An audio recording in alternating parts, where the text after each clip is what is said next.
भारतीय reserve bank ने लगातार 9वीं बार नीतिगत दरों में नहीं किया कोई बदलाव। आरबीआई गवर्नर शक्तिकांत दास ने मौद्रिक नीति समिति की समीक्षा बैठक के बाद की घोषणा।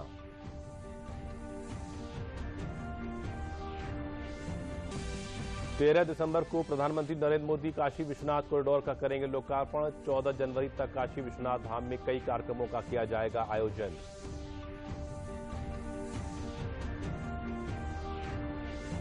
प्रधानमंत्री कृषि सिंचाई योजना से बदल रही है बुंदेलखंड की तस्वीर। खेतों को पानी मिलने से दिखने लगी है हरियाली, लौट रही है किसानों के चेहरे पर मुस्कान।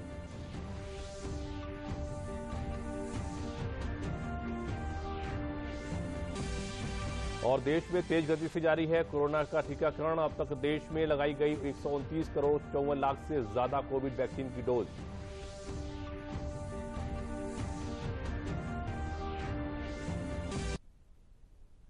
नमस्कार, मैं हूं प्रणव अग्निहोत्री। समाचार विस्तार से। भारतीय रिजर्व बैंक ने लगातार 9वीं बार नीतिगत दरों में कोई बदलाव नहीं किया है। आरबीआई गवर्नर शक्तिकांत दास ने आज आरबीआई की मौद्रिक नीति समिति की समीक्षा बैठक के बाद इसकी घोषणा की। रेपो रेट 4% और रिवर्स रेपो रेट 3.35% पर बरकरार रखा गया है। आरबीआई गवर्नर ने कहा कि वैश्विक बाजारों में कोविड-19 महामारी के चलते बहुत सी चुनौतियां आई हैं और भारत के सामने भी बहुत से चैलेंज रहे हैं, जिनका सामना करने में आरबीआई ने अहम भूमिका निभाने की कोशिश की है। अब हम कोरोना से निपटने के लिए पहले से बेहतर स्थिति में हैं। This pandemic truly brought India together and could just be the moment of India's arrival as a global growth driver. Let me now turn to the deliberations of the Monetary Policy Committee, which met on 6th, 7th and 8th of December.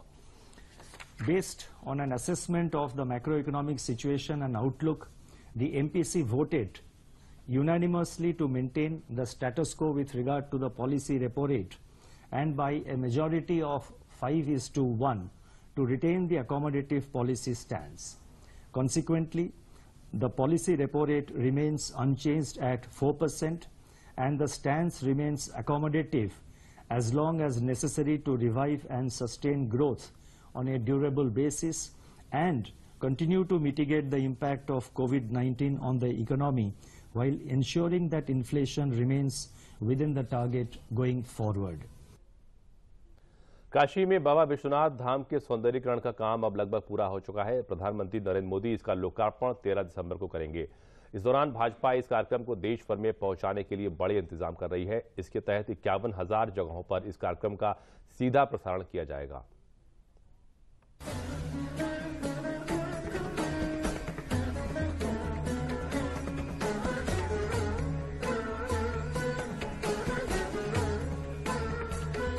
Kashi से सांसद प्रधानमंत्री नरेंद्र मोदी का भगवान भोलेनाथ और मां गंगा से विशेष नाता रहा है। सांसद बनने के बाद से ही पीएम मोदी ने काशी विश्वनाथ धाम के सौंदर्यीकरण का बीड़ा उठाया है। काशी विश्व की सबसे पुरानी नगरी है। काशी में भगवान भोलेनाथ का जो मंदिर है और उसके आसपास के क्षेत्र का कई वर्षों से पुनर्निर्माण नहीं हुआ था। प्रधानमंत्री नरेंद्र मोदी ने काशी विश्वनाथ धाम के सौंदर्यीकरण का काम शुरू कराया था, जिसका लोकार्पण प्रधानमंत्री के द्वारा 13 दिसंबर को होगा। 13 दिसंबर को काशी विश्वनाथ धाम का लोकार्पण का कार्यक्रम प्रधानमंत्री श्री नरेंद्र मोदी जी के हाथों से काशी में होगा। योजना बनाई है कि ये भव्य कार्यक्रम सिर्फ काशी तक ही सीमित न रहे, ये गांव-गांव तक पहुंचे। इसके तहत देश के 51,000 स्थानों पर ये कार्यक्रम लाइव दिखाया जाएगा। वो जन जन के मन मन में रहने वाले शिव का वो कार्यक्रम गांव-गांव तक पहुंच सके, उसके लिए भारतीय जनता पार्टी के राष्ट्रीय अध्यक्ष श्री जेपी नड्डा जी ने एक योजना बनाई है। उस योजना के तहत देश के 51,000 स्थानों पर वो कार्यक्रम सीधा लाइव दिखाया जाएगा। 13 दिसंबर की शाम को वाराणसी में ही भाजपा शासित राज्यों के सभी मुख्यमंत्री, उप मुख्यमंत्रियों का 2 दिवसीय सम्मेलन होगा, जो 14 दिसंबर तक चलेगा। 15 दिसंबर को दर्शन के बाद सभी मुख्यमंत्री और उप मुख्यमंत्री काशी से वापस लौटेंगे। 17 दिसंबर को काशी में ही देश भर के महापौरों का सम्मेलन होगा। इसके अलावा 23 दिसंबर को देश के अलग अलग प्रांतों से प्राकृतिक खेती, जैविक खेती करने वाले वैज्ञानिक, किसान, नई खेती करने वालों का बड़ा सम्मेलन किया जाएगा। 12 जनवरी को स्वामी विवेकानंद जी की जयंती है। उस दिन काशी में एक युवा सम्मेलन का आयोजन किया जाएगा, जिसमें हजारों नौजवान एकत्र होंगे। 13 दिसंबर से 14 जनवरी मकर संक्रांति तक काशी में रोज एक उत्सव होगा। महीने भर चलने वाले इस उत्सव की शुरुआत भी प्रधानमंत्री नरेंद्र मोदी करेंगे। दिल्ली से तापस भट्टाचार्य के साथ ब्यूरो रिपोर्ट, डीडी न्यूज।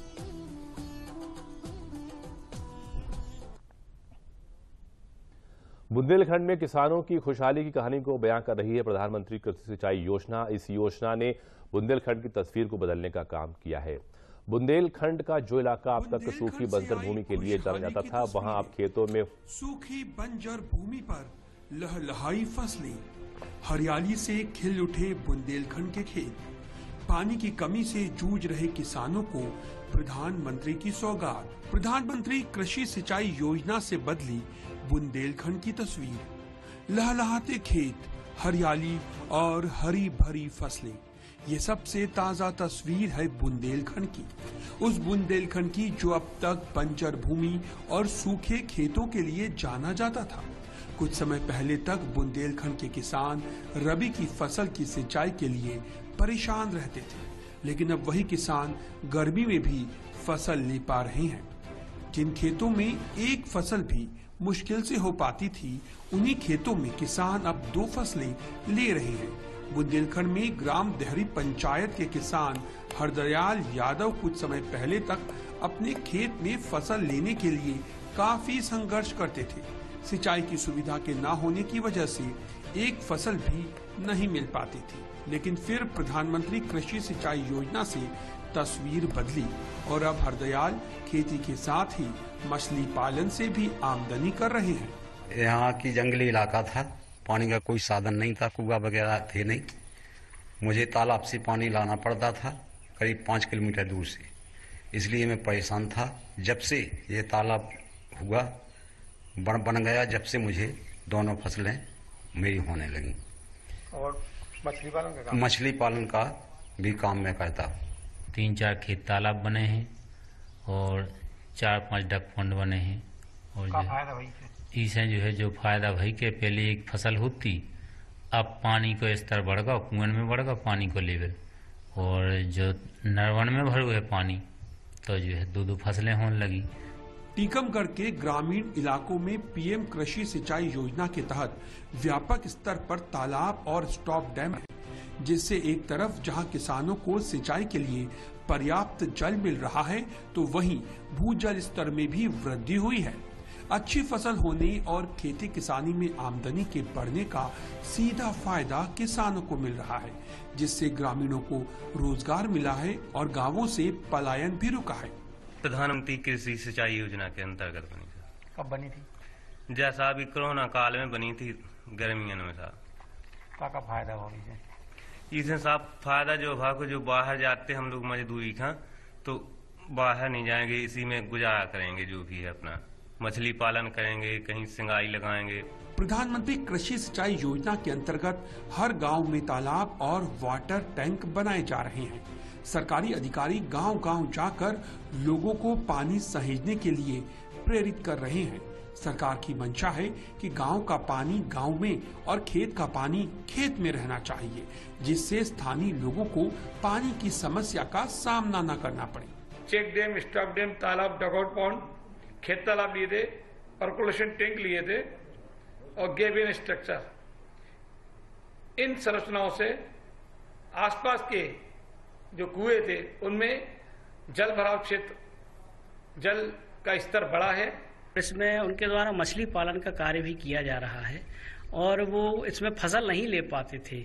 इसके ये पूरा सूखा पड़ा रहता था, इसका पानी पूरा इसमें जो आता था वो निकल जाता था। अब इसमें पानी स्टोरेज हो रहा है, तो वो फसल भी इसकी ले पा रहे हैं। दो फसल कम से कम वो ले लेते हैं।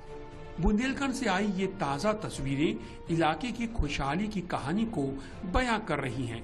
प्रधानमंत्री कृषि सिंचाई योजना के जरिए हर खेत तक पानी पहुंचाने के लिए सरकार की प्रतिबद्धता जमीनी स्तर पर दिखाई दे रही है।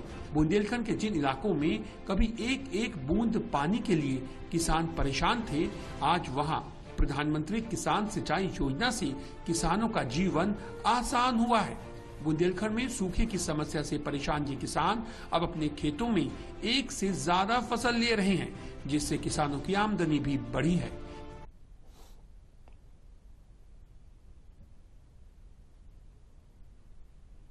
कोरोना के खिलाफ सरकार के सख्त कदमों की मदद से बेहतर नतीजे लगातार सामने आ रहे हैं।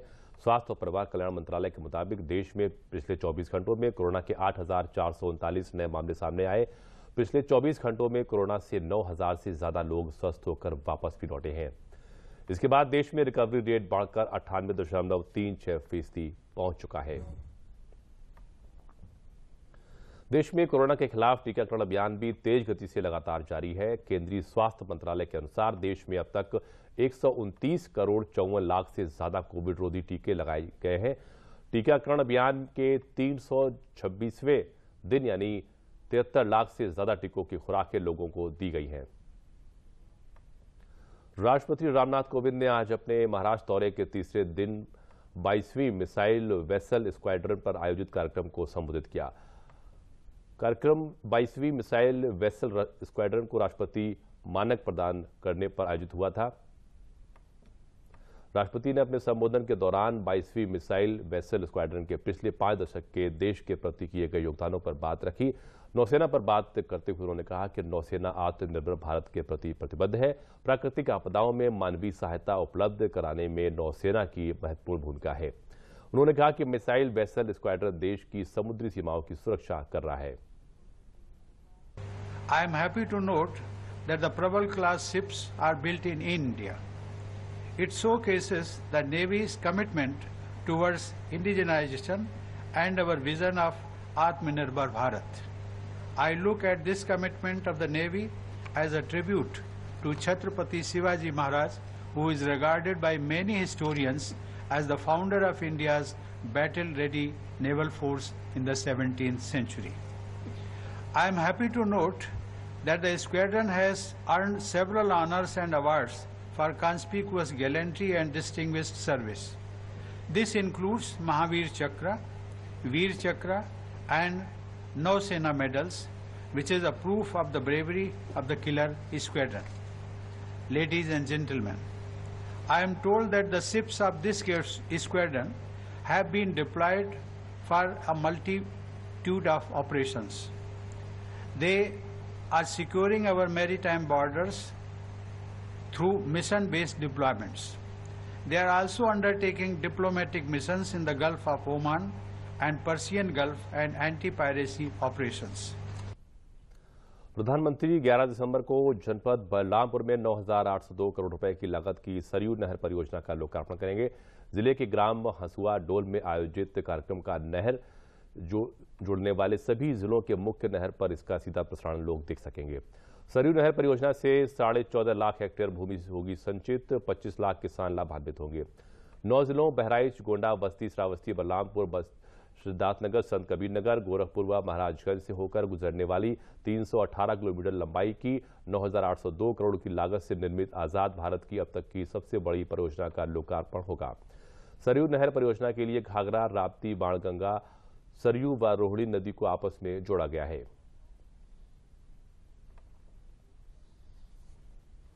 योजना का लोकार्पण करने के लिए आदरणीय प्रधानमंत्री जी यहां पर आ रहे हैं और ये बलरामपुर ही नहीं, हमारे 9 जिलों को बहुत बड़ी सौगात आदरणीय प्रधानमंत्री जी के कर कमलों द्वारा मिलने वाली है। और उसमें से मैं मानता हूं कि अब तक के जितने प्रधानमंत्री जी के कार्यक्रम हुए हैं उनमें सबसे ऐतिहासिक कार्यक्रम हमारे बलरामपुर की धरती पर होगा। जिस तरीके का उत्साह है, उमंग है, लोगों के अंदर भावना है कि हर खेत तक जिन्होंने पानी पहुंचाया है उनको देखने के लिए, सुनने के लिए, आभार व्यक्त करने के लिए हमारे गोंडा, बलरामपुर, बहराइच और श्रावस्ती के लोग यहाँ पर आने वाले हैं। एक अपार जनसैलाब यहाँ पर उमड़ेगा और आदरणीय प्रधानमंत्री जी के करकमलों द्वारा जब इस महान परियोजना का लोकार्पण होगा जो बरसों से नहीं हो पाया, 71 और 72 से चलने वाली परियोजना 2021 में पूर्ण होकर के आदरणीय प्रधानमंत्री जी जब जनता जनार्दन को इसको समर्पित करेंगे तो मैं इस राष्ट्रीय परियोजना के माध्यम से पूरे भारत के अंदर एक बड़ा संदेश जाने वाला है। मेरठ में राष्ट्रीय लोकदल और समाजवादी पार्टी की परिवर्तन संदेश रैली में रालोद सुप्रीमो जयंत चौधरी और समाजवादी पार्टी के अध्यक्ष अखिलेश यादव ने अपने संबोधन में 2022 में भाजपा की सफाई की बात कही। जयंत चौधरी ने कहा कि समाजवादी पार्टी और रालोद ने अपना घोषणा पत्र भी जारी कर दिया है। दोनों पार्टियां मिलकर उत्तर प्रदेश में चुनाव लड़ेंगी। अखिलेश यादव ने कहा कि 2022 में बदलाव होने वाला है। ओमिक्रॉन के दस्तक के बाद से देश भर में कोरोना के संक्रमण को रोकने के लिए फिर से युद्ध स्तर पर और ज्यादा तेजी से काम हो रहा है। तमाम एयरपोर्ट और रेलवे स्टेशन सहित सार्वजनिक जगहों पर निगरानी बढ़ा दी गई है। टेस्ट और ट्रैक की रणनीति पर ज्यादा प्रभावी कदम उठाए जा रहे हैं। कोविड-19 के नए वेरिएंट ओमिक्रॉन के प्रसार को रोकने के लिए टेस्ट, ट्रैक और ट्रीट की नीति पर योजनाबद्ध तरीके से काम किया जा रहा है। नागरिक उड्डयन मंत्री ज्योतिरादित्य सिंधिया ने हवाई अड्डों पर भीड़ प्रबंधन, तैयारियों, परीक्षण क्षमता से जुड़े तमाम मसलों पर तैयारियों का जायजा लिया। मंत्रालय ने कहा है कि हवाई अड्डे पर RT-PCR सेवाओं में इजाफा करने और हेल्प डेस्क जैसे तमाम मसलों पर एक्शन प्लान तैयार किया गया है और सरकार हर दिन के हालात पर नजर रख रही है। राज्यों में भी पूरी तैयारी है। उत्तर प्रदेश के कानपुर में बस अड्डे, रेलवे स्टेशन और एयरपोर्ट पर निगरानी बढ़ा दी गई है और यात्रियों की जांच की जा रही है।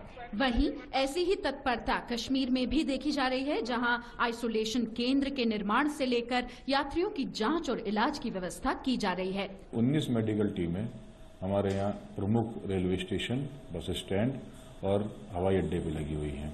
इन्हीं की देखभाल करने के लिए 19 सेक्टर मजिस्ट्रेट लगाए गए हैं और 4 मजिस्ट्रेट जोनल मजिस्ट्रेट के रूप में लगाए गए हैं। गुजरात के राजकोट में ओमिक्रॉन वेरिएंट को देखते हुए स्थानीय प्रशासन तैयारी में जुटा है। मेडिकल कॉलेज के डीन ने बताया कि NGO की तरफ से एक अस्थायी अस्पताल की व्यवस्था की गई है। वहीं अहमदाबाद में ओमिक्रॉन का एक मामला सामने आने के बाद से सिविल अस्पताल में तैयारियां शुरू कर दी गई हैं। और इस वक्त तो हॉस्पिटल में भी सफिशिएंट बेड से ऑक्सीजन है। After second COVID, lot of these facilities have been increased. Jaipur में ओमिक्रॉन का एक मामला सामने आया है। RUHS के अस्पताल अधीक्षक ने बताया कि एक परिवार दक्षिण अफ्रीका से घूमकर वापस आया, वह कोविड पॉजिटिव पाया गया है। एहतियातन, क्योंकि इसका एयरबोर्न ट्रांसमिशन फास्ट है, तो जो भी अन्य कोई संपर्क में है उनको कॉन्टैक्ट ट्रेसिंग के जरिए CMHO की टीम आइडेंटिफाई कर रही है और उनके सबके सैंपलिंग की जा रही है। बेंगलुरु में ओमिक्रॉन से निपटने के लिए टेस्टिंग की क्षमता बढ़ाई गई है। इसके साथ ही अस्पतालों में बिस्तरों की संख्या पर भी नजर रखी जा रही है। मध्य प्रदेश में कोविड-19 के नए स्वरूप ओमिक्रॉन का कोई मामला सामने नहीं आया है। इसके प्रसार को रोकने के लिए राज्य सरकार ने भी अपनी तैयारियां पूरी कर ली हैं। राज्य मंत्रिमंडल की बैठक में इस मुद्दे पर चर्चा की गई। शामली जनपद के स्कॉटिश इंटरनेशनल स्कूल के कक्षा 9 के छात्र क्षितिज शर्मा ने कंप्यूटर की दुनिया में नई उपलब्धि हासिल की है। लॉकडाउन में ऑनलाइन क्लास चलने और गरीब बच्चों के पास मोबाइल, लैपटॉप न होने के कारण उनकी पढ़ाई नहीं हो सकी। क्षितिज को बहुत से बच्चों के बारे में यह मालूम हुआ तो उन्होंने गरीब बच्चों की पीड़ा को समझते हुए मात्र 3 से 4 हजार की कीमत में एक PC बनाने का काम किया। अटल टिंकरिंग लैब में क्षितिज ने यह प्रोजेक्ट तैयार किया है। इस प्रोजेक्ट को अप्रूवल के लिए नीति आयोग और इंस्पायर अवार्ड अहमदाबाद भेजा गया है। अप्रूवल मिलने के उपरांत इसका प्रोडक्शन शुरू हो जाएगा। अटल टिंकरिंग लैब के प्रभारी इंजीनियर हिमांशु सैनी ने बताया कि इससे छात्र छात्राओं व अन्य वर्गों को भी काफी लाभ होगा। अटल टिंकरिंग लैब माननीय प्रधानमंत्री श्री नरेंद्र मोदी जी की एक बहुत अच्छी पहल है और मैं तो ये कहूँगा कि हर स्कूल को अटल टिंकरिंग लैब मिलनी चाहिए। बहुत सारे बच्चे वहाँ काम करते हैं और बहुत सारी चीज़ें नई नई टेक्नोलॉजी की उन्हें सीखने को मिलती है। जैसे क्षितिज ने प्रोजेक्ट बनाया है, बहुत बढ़िया प्रोजेक्ट बनाया है बच्चे ने, और 3 से 4 हजार रुपये इसकी कीमत रखी गई है। हमने इस प्रोजेक्ट को अटल इनोवेशन मिशन नीति आयोग में भी भेजा हुआ है। जैसे ही वहाँ से अप्रूवल आ जाएगा तो हम लोग इसका प्रोडक्शन भी स्टार्ट करने वाले हैं। आज के टाइम पे 10 हजार रुपये से नीचे आपको मोबाइल नहीं मिलने वाला है। 20 हजार रुपये का लैपटॉप आता है। इसमें आप दोनों चीज़ों की फैसिलिटी बच्चे को मिल सकती है। अगर जहाँ तक मुझे लगता है कि बच्चा अगर इस लैपटॉप को, पॉकेट PC को ले लेता है, वो कहीं भी इजीली उसे लेके जा सकता है। पावर बैंक से इसे चला सकते हैं, मोबाइल चार्जर की हेल्प से चलाया जा सकता है। और इसकी कॉस्ट जैसा मैंने आपको बताया कि 3 से 4 हजार रुपये रखी गई है। एक बच्चा इसे आराम से खरीद सकता है। पिछले साल लॉकडाउन की वजह से ऑनलाइन क्लासेस चली। अब ऑनलाइन क्लासेस में कई गरीब बच्चे ऐसे थे जो लैपटॉप्स और फ़ोन को अफोर्ड नहीं कर पा रहे थे।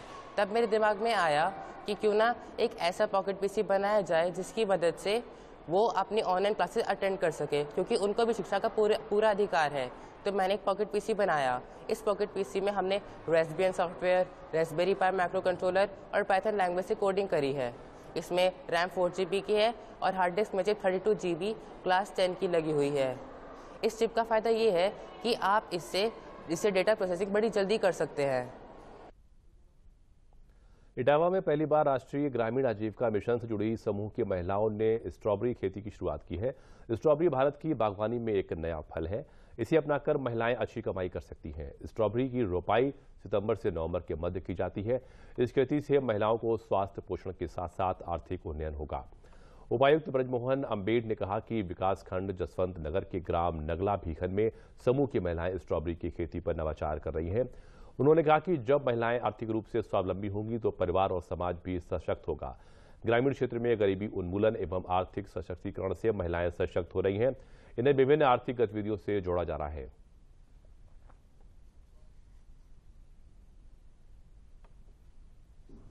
पारंपरिक तरीके से यहाँ पे जो खेती होती थी, कृषि होती थी, उससे हट करके इनको कुछ कराएं।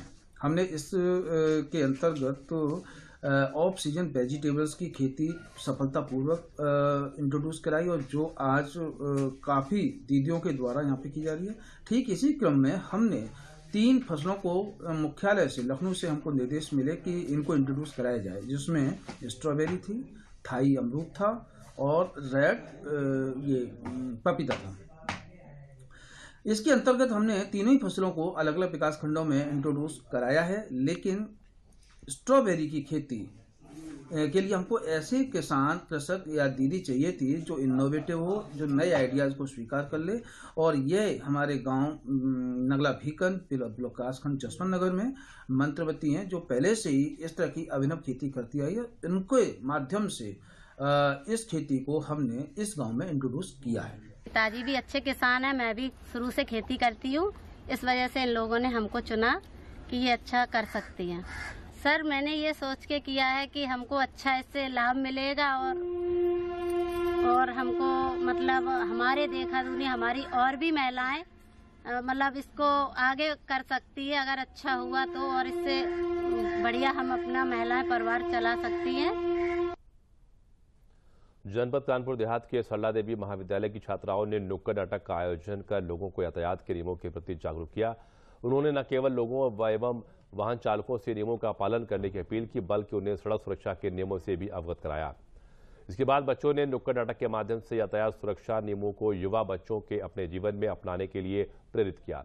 इस अवसर पर संबोधित करते हुए जिलाधिकारी जेपी सिंह ने कहा कि बच्चे यातायात के नियमों का खिलवाड़ न करें, बल्कि यातायात के नियम अपनाकर अपने जीवन को सुरक्षित बनाएं।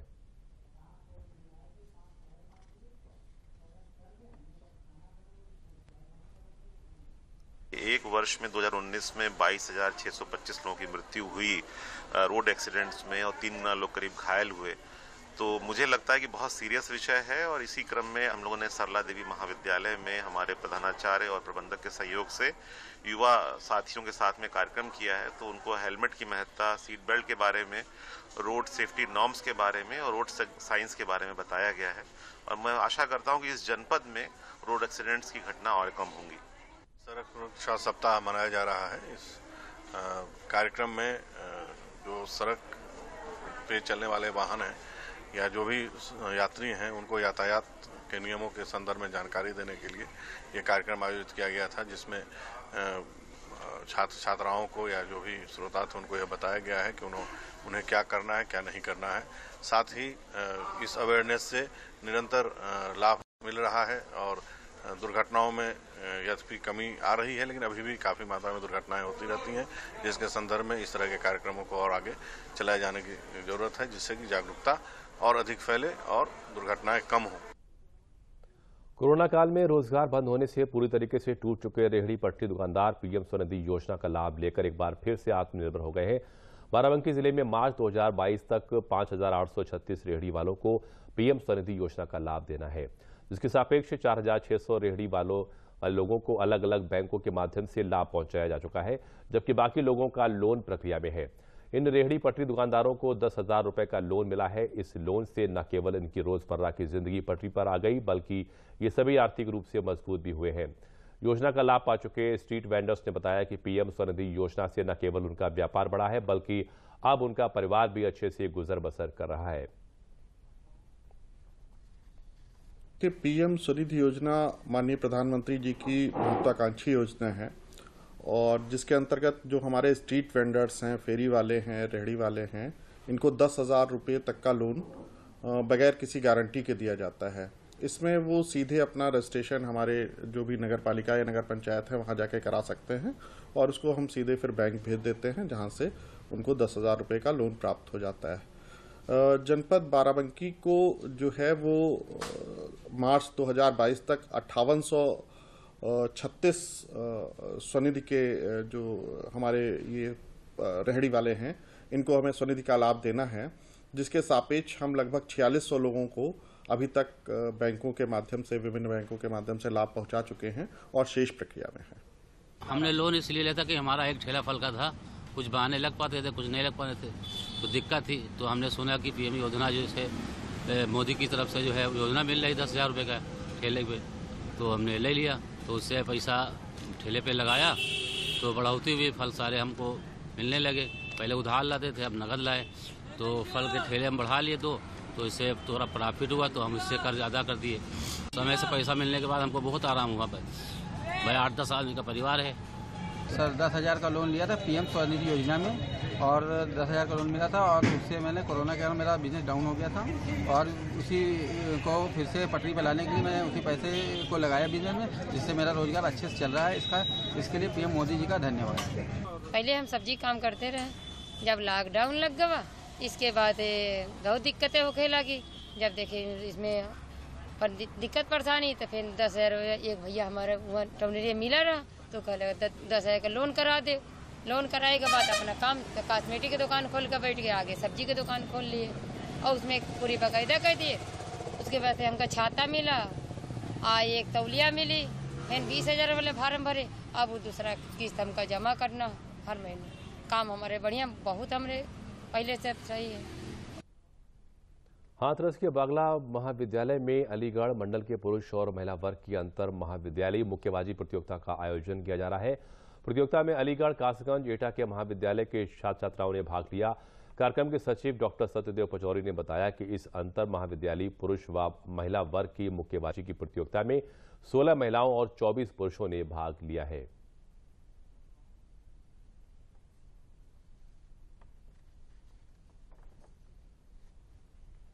कोरोना के बाद पहली बार ये प्रतियोगिता हो रही है, 1 वर्ष बाद। महिला और पुरुष दोनों हैं। पूरे विश्वविद्यालय के जितने भी कॉलेज हैं उन सबसे प्रतिभागी यहाँ आए हुए हैं। महिलाओं का लगभग मुकाबला समाप्त हो गया। सवेरे से प्रतियोगिता प्रारंभ हुई थी और महिला प्रतियोगिता समाप्त होगी। पुरुषों की प्रतियोगिता होगी, उसमें 24 पार्टिसिपेंट है, महिलाओं की 16 पार्टिसिपेंट। प्रतियोगिता में भाग लेके बहुत अच्छा महसूस हो रहा है। इन लोगों की प्रिपरेशन भी बहुत अच्छी है और मतलब सब अच्छा है, और मेरे को मतलब आगे के लिए कॉन्फिडेंस मिला है कि मैं आगे अपना और अच्छा कर सकूं। तमिलनाडु से बड़ी खबर मिल रही है, जहां वायुसेना का हेलीकॉप्टर क्रैश हो गया है। बताया जा रहा है कि हेलीकॉप्टर में सीडीएस विपिन रावत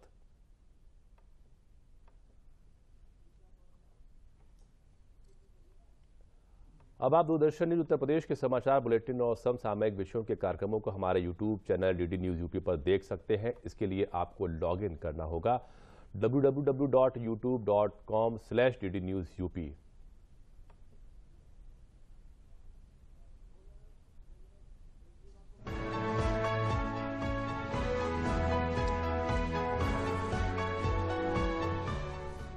अब आप दूरदर्शन न्यूज उत्तर प्रदेश के समाचार बुलेटिन और समसामयिक डीडी न्यूज यूपी।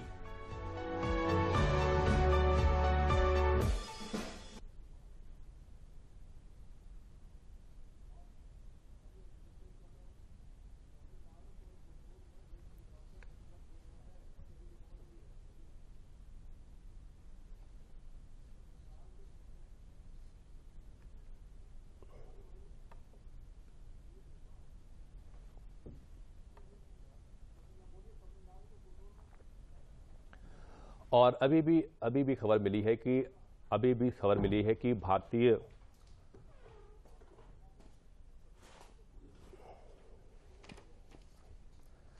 तमिलनाडु से एक बड़ी खबर मिली है, जहां वायुसेना का हेलीकॉप्टर क्रैश हो गया है। बताया जा रहा है कि हेलीकॉप्टर में सीडीएस विपिन रावत और उनकी पत्नी समेत 14 लोग सवार थे। फिलहाल वहां पर रेस्क्यू ऑपरेशन जारी है। और अब अंत में मुख्य समाचार एक बार फिर। भारतीय रिजर्व बैंक ने लगातार 9वीं बार नीतिगत दरों में नहीं किया कोई बदलाव। आरबीआई गवर्नर शशिकांत दास ने मौद्रिक नीति समिति की समीक्षा बैठक के बाद की घोषणा।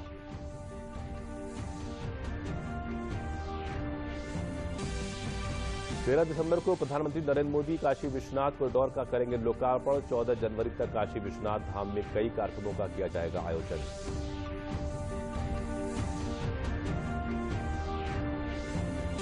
प्रधानमंत्री कृषि सिंचाई योजना से बदल रही है बुंदेलखंड की तस्वीर। खेतों को पानी मिलने से दिखने लगी है हरियाली, लौट रही है किसानों के चेहरे पर मुस्कान।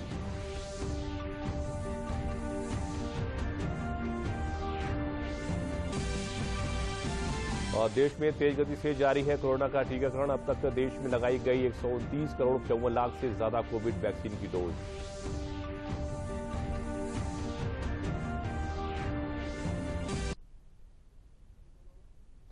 और इसी के साथ समाचार समाप्त हुए। नमस्कार।